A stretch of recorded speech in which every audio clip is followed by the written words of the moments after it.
تعمیر نہیں کر سکتے، آگے بڑھا نہیں سکتے۔ اسی طرح اگر ہم اہل بیت علیہ السلام کی شفاعت چاہتے ہیں تو ہمیں اہل بیت علیہ السلام کا دامن بڑی مضبوطی سے پکڑنا ہوگا، اور اہل بیت علیہ السلام کے فضائل و مصائب ہم بیان کرنے سے قاصر ہیں، آپ سننے سے قاصر ہیں، کیونکہ اہل بیت علیہ السلام پہ جو بھی مصائب ٹوٹے وہ لکھے نہیں جا سکے، اور جو فضائل ہیں وہ بیان نہیں کیے جا سکے۔ اسی لیے ہم بھی پڑھنے سے قاصر ہیں اور آپ بھی سننے سے قاصر ہیں، لیکن جتنے فضائل و مصائب ہم تک پہنچے ہیں 1400 سال سے لے کے آج تک، اور آج سے لے کے قیامت تک ہم انہی فضائلوں پہ واہ واہ کرتے رہیں گے اور انہی مصائبوں پہ گریا کرتے رہیں گے، کیونکہ جب بھی کبھی اہل بیت کے مصائب بیان ہوتے ہیں تو یقیناً ہماری آنکھوں سے اسی طرح آنسو نکل آتے ہیں کہ جیسے ابھی ابھی کوئی ہمارے گھر میں جنازہ اٹھا، ابھی ابھی ہمارے گھر میں کوئی مرا ہو۔ اس کی وجہ کیا ہے؟ آخر یہ ایسی کیا وجہ ہے کہ ہماری آنکھوں سے آنسو ایسے نکل آتے ہیں جیسے ہمارے گھر میں کوئی مرا ہو؟ یقیناً اہل بیت علیہ السلام میں سے ایسی شخصیات، ایسی مظلوم شخصیات گزری ہیں کہ جن کے اوپر مصائبوں کے پہاڑ ٹوٹے ہیں۔ پہاڑ سننے میں بڑا چھوٹا لگتا ہے، لیکن جب کسی کے اوپر ٹوٹتے ہیں تب اس کی سمجھ میں آتا ہے۔ ابھی اگر کسی کو پتا ہو، ہمیں پتا ہو کہ کل یا پرسوں ہمارے اوپر کوئی مصیبت آنے والی ہے، تو آدمی کیا کرے گا؟ اپنے آپ کو تیار کرے گا، ریڈی کرے گا اپنے آپ کو۔ یا مثال کے طور پر رکھ لیجئے، ہمیں نہیں پتا ہے کہ کل پرسوں یا کبھی بھی 1 مہینے کے بعد ہمارے اوپر مصیبت آئے گی، تو ہم کیا ہے؟ ابھی خوش ہیں، کیونکہ ابھی ہم کو کچھ پتا نہیں ہے۔ اہل بیت کو پورا علم تھا کب ہمارے اوپر مصیبت آئے گی، اس کے باوجود بھی ایسے ایسے مسائل گزرے اہل بیت علیہ السلام کے اوپر کہ بے خواستہ خود بخود ہماری آنکھوں سے آنسو جاری ہو جاتے ہیں۔ اور پھر اگر اس جگہ تذکرہ ہو جائے مادر گرامی حضرت امام حسین علیہ السلام،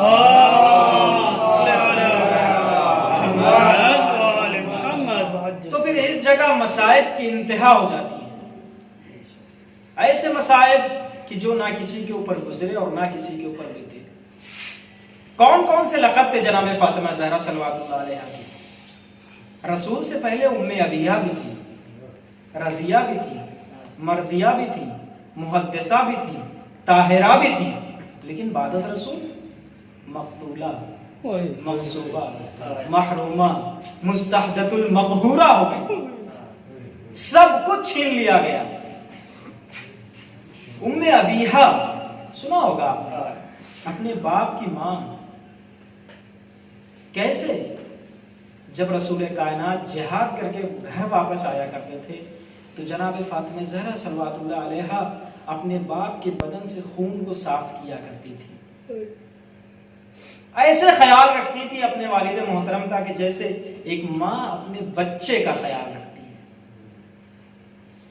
محدثہ کہ جو ابھی بدن مادر میں ہیں لیکن اپنی ماں سے گفتگو کر رہی ہیں۔ طاہرہ، رضیہ، مرضیہ، کیا کیا القاب ہیں، لیکن اس کے باوجود بھی کیا ہم سنتے رہتے ہیں وہ مسائل کی انتہا نہیں ہے؟ جو ہمارے کانوں میں جو ہم نے روایتیں پڑھی کیا وہ مسائل کی انتہا نہیں ہے؟ سیدۃ النساء العالمین، یہ سیدہ ہیں دنیا کی تمام عورتوں کی۔ جب سے جناب فاطمہ زہرا صلوات اللہ علیہا تھی اس سے پہلے جو خاتون گزری اور قیامت تک جو خاتون آئے گی ان سب کی سیدہ ہیں، یعنی سردار ہیں، سیدۃ النساء العالمین ہیں۔ لیکن کیا کسی سردار پہ ایسے مسائل ڈھائے جاتے ہیں؟ کیا کسی سردار پہ ایسے مسائلوں کو توڑا جاتا ہے کہ باپ کے بعد اس کو مرثیہ پڑھنا پڑے؟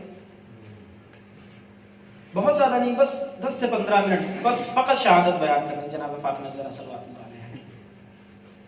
جناب فاطمہ زہرا صلوات اللہ علیہا رسول کے زمانے میں کیا تھی؟ جب بھی آتی تو پیدر اٹھ جایا کرتے تھے۔ جیسے ہی جناب فاطمہ زہرا صلوات اللہ علیہا کو دیکھا کہ آ رہی ہیں، رسول کائنات اپنی جگہ سے اٹھ کے کھڑے ہو گئے کیا یہ رسول کائنات کا اٹھ کے کھڑے ہونا دنیا کے لیے ثابت نہیں کرتا کہ دیکھ لو فاطمہ کی کتنی عزت ہے؟ اگر میں اس دنیا سے رخصت ہو جاؤں تو فاطمہ کو دیکھ لینا تو اٹھ کے کھڑے ہو جانا. اور یہ چیز سن کے پھر مصائب کی طرف بڑھتی کہ رسول کے بعد کیا ہو. جب بھی کوئی ایسی پردہ، جب ایک نابینا شخص آپ کے گھر میں داخل ہوا، دروازے کو کھٹکھٹایا، رسول کائنات نے دروازے کو کھولا تو کہا اندر آ جاؤ. بیوی نے کہا بابا رکیے ذرا میں پردہ کر لوں. رسول کائنات نے کہا بیٹی صحابی اندھا ہے، دیکھ نہیں سکتا. جناب فاطمہ زہرا صلوات اللہ علیہا نے جواب دیا کہ بابا میں تو دیکھ سکتی ہوں. یہ پردہ لیکن بعد از رسول دربار میں وہی رسول کی بیٹی کہ جس کے لیے رسول کھڑے ہو جایا کرتے تھے، وہی رسول کی بیٹی کہ جو ایک اندھے صحابی کو دیکھ کر پردہ کر لیا کرتی، وہی مادر حسنین کہ جنہوں نے پورے دین اسلام کو اپنے کاندھوں پہ اٹھائے رکھا. جس طرح ایک چھت ستونوں پہ ہوا کرتی ہے، اسی طرح فاطمہ ایک ستون ہے اسلام کا. کیونکہ رسول نے، علی نے، حسنین نے میدان میں اجتہاد کیا ہے اور فاطمہ نے گھر میں اجتہاد کیا ہے. اور ایسا اجتہاد کیا کہ لقب مل گیا ام ابیہا، اپنے باپ کی ماں. لیکن ان سب کے باوجود کہ جو رسول کا کلمہ پڑھتے ہوں، رسول کو مانتے ہوں اور رسول کے سامنے اپنے سر کو جھکاتے ہوں، کیا کوئی یقین کر سکتا ہے کہ انہوں نے ایسا کیا ہو؟ آپ کے سامنے کوئی شخص ہو، بڑی آپ کی عزت کرتا ہو، بڑا آپ کو مانتا ہو، آپ اس سے کہیں گے یہ شخص تو بڑا اچھا ہے. لیکن کیا آپ سوچ سکتے ہیں کہ آپ مر جائیں تو یہی آپ کے مرنے کے بعد اب گھر کے اوپر قبضہ کر لے گا؟ نہیں سوچیں گے. کیوں؟ آپ سے بڑی محبت کرتا ہے. لیکن بعد از رسول کے چاہنے والوں نے باغ فدق پہ قبضہ کیا. اور جب جناب فاطمہ زہرا اپنے ساتھ گواہوں کو لے کے گئی اور 3 گھنٹے دربار میں کھڑی رہی تو کیا جواب ملا؟ ام ایمن کی جو لیڈیز ہیں، خاتون ہیں، ان کی گواہی 2 مردوں کے برابر ہوتی ہے. 1 مرد، یعنی جب 2 مرد گواہی دیں گے تب ام ایمن کم سے کم 2 عورتیں گواہی دیں گی تب 1 گواہی مانی جائے گی. حسنین آپ کے بیٹے ان کی گواہی نہیں چل سکتی، علی آپ کے شوہر ان کی گواہی نہیں چل سکتی. پھر فاطمہ کس کو لائے؟ کیونکہ ان کے علاوہ تو فاطمہ کے سبھی دشمن ہیں. دربار تو دشمنوں کے ہاتھ میں ہے. اس دربار کی حالت دیکھیے جہاں رسول بیٹھا کرتے تھے اور کبھی فاطمہ آ جایا کرتی تو رسول کھڑے ہو جایا کرتے تھے. لیکن آج اسی جگہ فاطمہ کو کھڑا رکھا گیا 3 گھنٹے کے لیے اور 3 گھنٹے کے بعد پوچھا گیا کہ ہاں کون آیا ہے؟ تب فاطمہ نے بتایا کہ رسول کی بیٹی فاطمہ آئی. کون کون سے مصائب میں یقیناً آپ کو سنانے سے، بتانے سے قاصر ہوں، پڑھنے سے قاصر ہوں اور آپ سننے سے قاصر ہیں. ایسے ایسے مصائب کہ جن کو ہم خود سن نہیں سکتے. ایک بات سوچئے کہ جب آپ کے گھر میں کوئی لیڈیز ہو، آپ کے یا میری بیوی یا آپ کی بیوی ہو اور آپ کے سامنے کوئی آپ کی بیوی کو تماشا مارے، مجھے بتائیے کہ آپ کے دل میں اس وقت، آپ کے دل پہ اس وقت کیا بیتے گی کہ جب آپ کے سامنے کوئی آپ کی ماں کو یا آپ کی بیوی کو تماشا مارے؟ کتنا غصہ آئے گا، کیا کریں گے آپ؟ لیکن اس جگہ علی مظلوم ہے. ابھی صبر کے جوہر دکھا رہے ہیں علی، کیونکہ علی کو معلوم ہے کہ دین خدا کو بچانا ہے. فاطمہ زہرا صلوات اللہ علیہا کے گال پر تماچا پڑا لیکن مولا کائنات خاموش ہے، کچھ نہیں بولے. یقیناً ہم لوگوں کو اتنا صبر نہیں ہے کہ ہم ایسا ماجرا دیکھیں. ابھی خود آپ سوچئے کہ اگر ایسا ہو جائے، کبھی آپ گھر جائیں اور کوئی کتنا ہی بڑا کیوں نہ ہو، کیا آپ برداشت کریں؟ کیا آپ کو سوچیں گے کہ اس کے ساتھ کیا کیا جائے؟ لیکن جناب فاطمہ زہرا صلوات اللہ علیہا نے صبر کیا، بددعا کے ہاتھ ابھی تک نہیں اٹھائے. یہی نمونہ عمل ہے کہ صبر کیا، کیونکہ ان کو معلوم تھا کہ خدا سب سے بڑا ہے، خدا دیکھنے والا ہے، اس کے آگے بھی ظالم نہیں رکے. رسول کی تحریر کو لے کے رسول کی تحریر کو پھاڑ دیا. روایتیں بتاتی ہیں کہ جب جناب فاطمہ زہرا صلوات اللہ علیہا 3 گھنٹے دربار میں کھڑے رہنے کے بعد گھر واپس آئی تھی نا، تو جناب فاطمہ زہرا صلوات اللہ علیہا کے بال سفید ہو چکے. 18 سال میں کیا کسی کے بال سفید ہوتے ہیں؟ سوچنے والی بات ہے. کیا 18 سال میں کسی کے بال سفید ہوتے ہیں؟ کہتے ہیں کہ جب جناب فاطمہ زہرا صلوات اللہ علیہا اپنے گھر سے نکلی تھی دربار کے لیے تو بالکل صحیح و سالم گئی تھی، لیکن جب دربار سے واپس آئیں تو آپ کی کمر جھک چکی. پوچھنا چاہتا ہوں کہ بیوی ایسے کون سے مصائب آپ کے اوپر گزر گئے کہ آپ کے بال بھی سفید ہو گئے اور آپ کی کمر بھی خمیدہ ہو گئی؟ صرف ان مصائبوں کو تصور کر سکتے ہیں، اس سے زیادہ میں اور کچھ نہیں کہہ سکتا. بیوی کون سے مسائل ایسے تھے کہ جو آپ کے اوپر گرے اور آپ کے بال بھی سفید ہو گئے اور آپ کی کمر بھی خمیدہ ہو گئی؟ گھر میں داخل ہوئی، ایسے کو پکڑے گی، کمر جھکی ہوئی ہے. جب بھی ماں کبھی گھر میں داخل ہوتی ہے تو آپ نے ایک چیز کا تجربہ کیا ہوگا کہ ماں کے پاس اگر کوئی سب سے پہلے دوڑتا ہوا آتا ہے تو وہ بیٹی آتی ہے، اور ماں اور بیٹی کے درمیان کبھی کوئی چیز چھپی ہوئی نہیں ہوتی. جیسے بیوی گھر میں داخل ہوئی ہے، جناب زینب دوڑتی ہوئی آ کے اماں سے لپٹ گئی. اماں کیا ہو گیا؟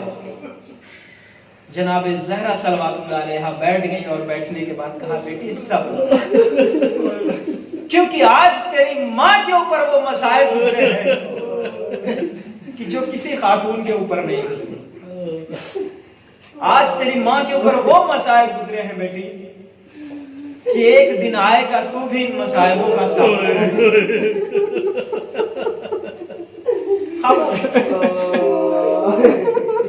سب گھر کا یہ حال ہے کہ ابھی جب کوئی رسول سے پہلے گھر پہ آیا کرتا تھا تو دخل باب کیا کرتا تھا، لیکن رسول کے بعد کیا حال ہے؟ رسول کے بعد کسی نے دخل باب نہیں کیا دروازے پہ، کسی نے دروازے کو کھٹکھٹایا نہیں، کسی نے سلام نہیں پیش کیا اس دروازے پہ جو کہ رسول سے پہلے پیش کیا جاتا تھا. کیا کیا؟ رسول کے بعد آگ اور لکڑیوں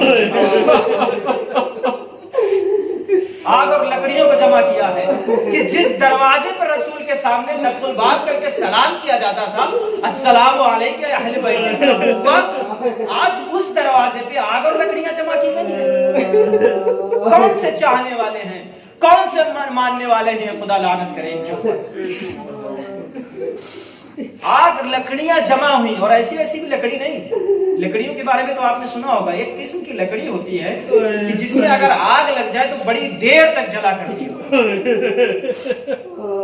کہتے ہیں دروازے پہ لکڑیوں کو جمع کیا گیا، اور جتنی مدت میں لکڑیوں کو جمع کیا گیا، میں کہنا چاہتا ہوں کہ جتنے بھی تھے کیا وہ نہیں اس چیز کو دیکھ رہے تھے کہ فاطمہ کے دروازے پر لکڑیوں کو جمع کیا جا رہا ہے؟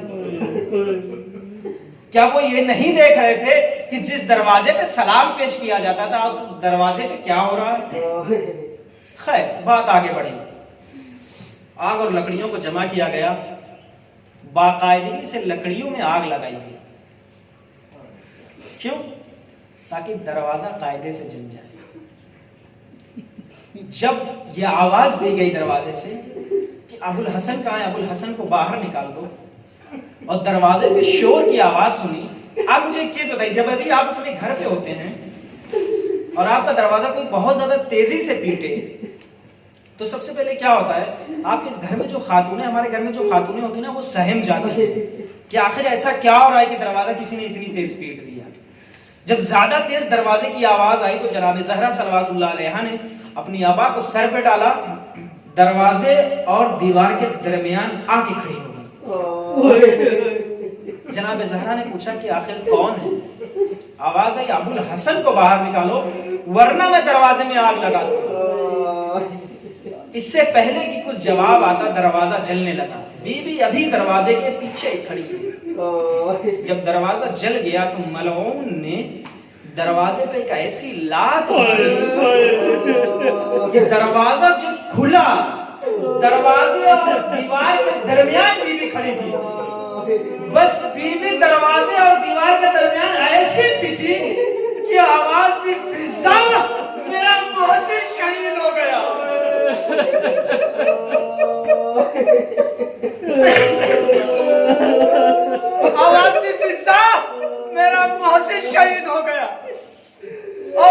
بجائے دروازے میں ہمارے جو پرانے دروازے ہوا کرتے تھے تو وہ دروازے اس طرح کے بنے ہوا کرتے تھے کہ ان میں لوہے کی بڑی بڑی میخیں لگی ہوا کرتی تھی. دروازے کی جلتی ہوئی میخ, دروازے کی جلتی ہوئی میخ, جلتی ہوئی کیل روایت بتاتی ہے کہ بی بی کے بطن میں جا کے چھپ گئی.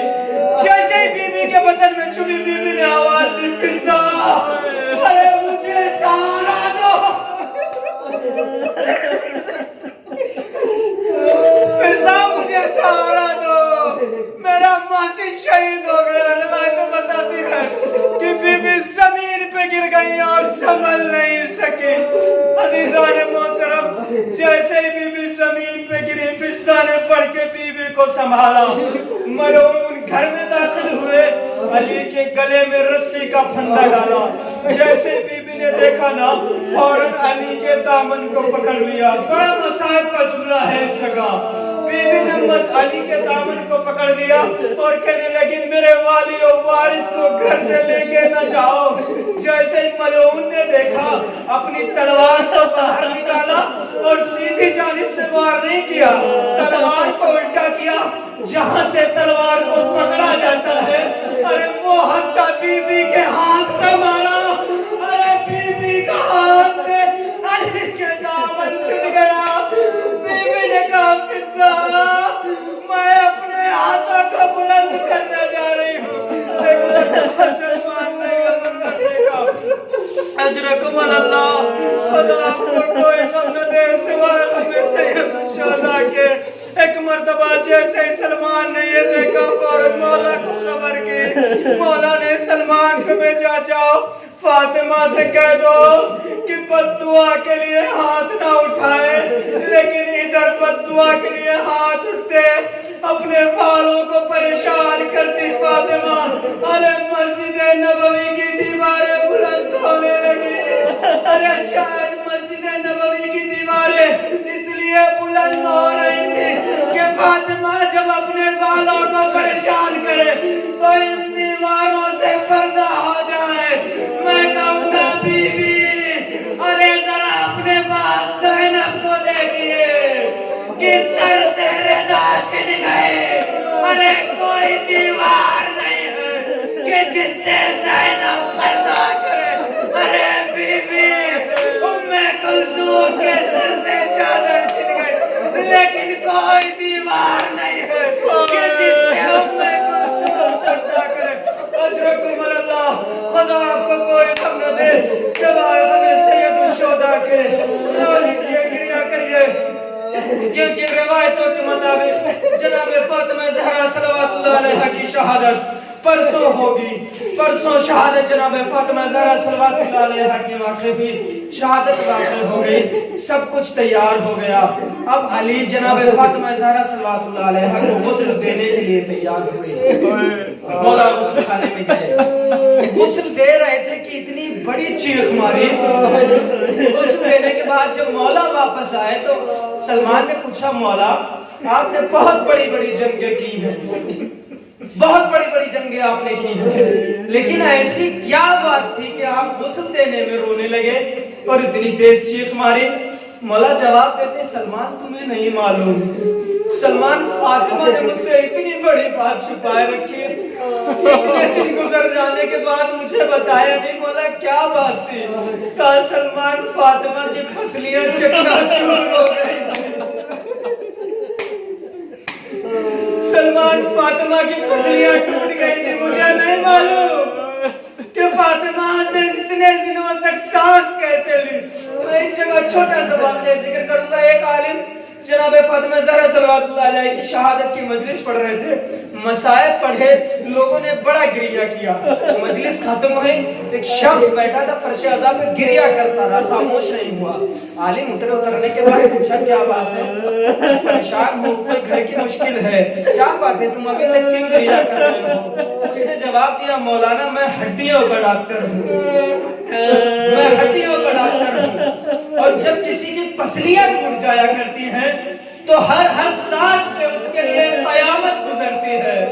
لیکن آپ نے ایک جملہ پڑھا کہ فاطمہ کی پسلیاں ٹوٹ گئی تھی. مجھے نہیں معلوم کہ